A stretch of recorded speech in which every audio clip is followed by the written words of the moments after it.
अखन अहाँ सब सुनि रहल छी मैथिली एक्सप्रेस की शानदार प्रस्तुति।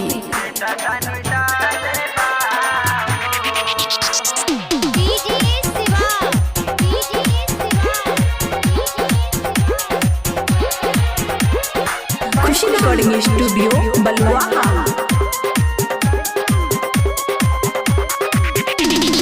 पेटे में दर्द हमरा उठता, कुछ नहीं हमरा से होता, कुछ नहीं हमरा से होता। बजी पेटे में दर्द हमरा उठता, कुछ नहीं हमरा से होता। कैसे उठाए बियचिला हो मोरा दे बरजी दे दतनी डाल बा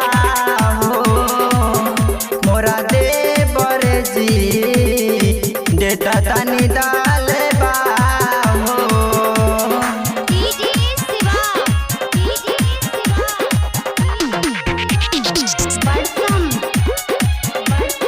खुशी रिकॉर्डिंग स्टूडियो बलुआहा।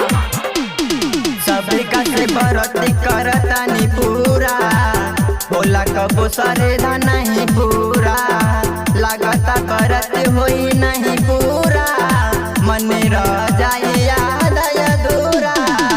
सभी का से बरत करतानी पूरा होला कबो सारे नहीं पूरा लागता जवानी जर जाई हो चेहरे की चमक चल जाई हो जला बतार छुरी छुरी हो मोरा दे बरजी दे तनी डाल बा हो मोरा दे बरजी दे तनी डाल बा हो।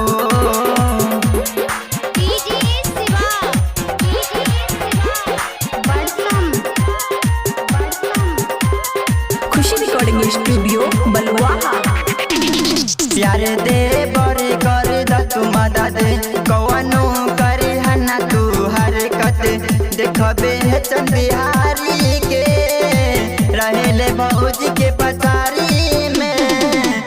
प्यारे दे बड़े कर तू मदद कौनो करे हना तू हरकत मन करे मांग ले माई से लैका हो सुने ले दे बड़े नंदन कुमार हो कैसे करी माई के पूजा हो मोरा दे बरजी दे तनी डाल बा हो मोरा दे बरजी दे तनी